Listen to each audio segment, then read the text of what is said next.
Bonjour à tous et bienvenue dans ce briefing du vendredi 14 mars. Comme d'habitude, on va revenir sur l'analyse d'hier.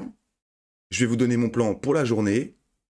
Et puis ensuite, avec mes abonnés privés, on ira vérifier les datas. Allez, on ne perd pas plus de temps, c'est parti.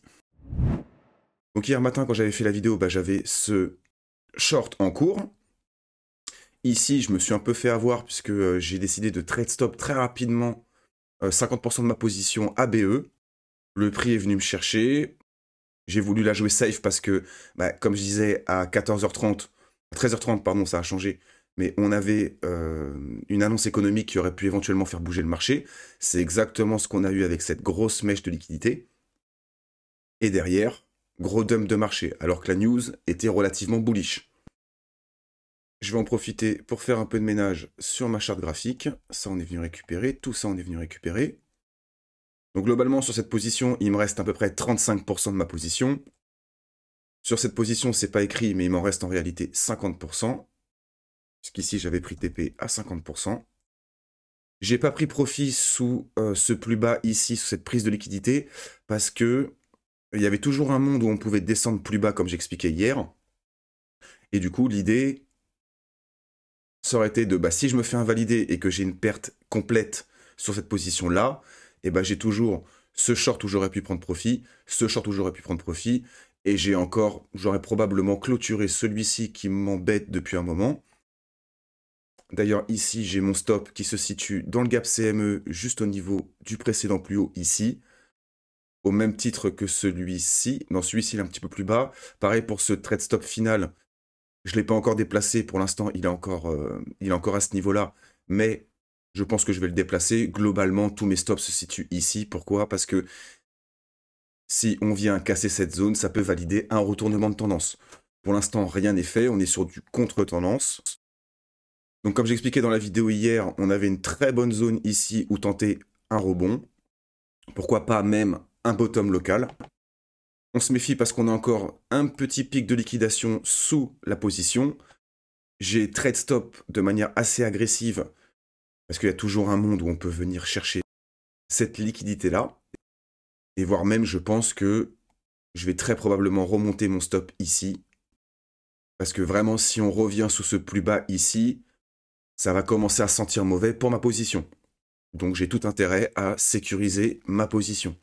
On a un beau pic de liquidation à venir chercher ici, ici et ici. On a ce que j'appelle ici de la liquidité d'annonce économique. Malgré le fait que les deux annonces économiques ici et ici étaient bullish, il y a beaucoup de gens comme moi qui ont tradé à la baisse ces annonces économiques, donc ça doit très probablement accumuler pas mal de liquidité au-dessus de ce niveau-là. On se rappelle qu'on a toujours notre gap CME ici à venir combler. Donc il y a toujours un monde où on peut enfin avoir notre short squeeze. Je vais remonter un peu. Mais où on peut avoir notre short squeeze et venir récupérer toutes les liquidités qu'on a ici aussi. Donc ça donnerait un très beau trade. Ici on est sur du 6 de risque reward, c'est très très intéressant. Si je zoome un petit peu ici, on a un potentiel double bottom. Donc vraiment, si on n'est pas dans une continuité folle, à maximum, ce que j'aimerais voir, c'est le prix, pourquoi pas, revenir dans cette zone-là, avant de repartir. Vraiment, j'aurais du mal j'ai pas envie de le voir aller plus bas, notamment sous ce plus bas et sous ce plus bas. Au niveau des annonces économiques, aujourd'hui, on n'a rien. Donc on est assez tranquille à ce niveau-là. Donc voilà, dans l'ensemble, aujourd'hui, je suis assez haussier. Je pense qu'on peut avoir un joli rebond. Et pourquoi pas aller chercher au moins encore 3-4% de volatilité aujourd'hui. Voire même, pourquoi pas, un bottom. Bien évidemment, ça va se confirmer au fur et à mesure. Notamment, si on vient, comme je disais, casser les 84 500 $. Et ensuite, pour vraiment un retournement daily, il faudrait qu'on aille chercher les 95 000, voire un bon signal pour être les 92 800. Voilà globalement ce que je pense. J'espère que la vidéo vous a plu. Merci à tous ceux qui like, qui commentent. Vous êtes des boss. Pour ceux qui souhaitent nous rejoindre et accéder au groupe privé, vous retrouverez tous les liens en description. Pour ça, il faut aller sur mon site web et être abonné soit au pack trader qui vous donnera accès au groupe privé à la formation qui arrive, mais aussi à mes indicateurs de trading.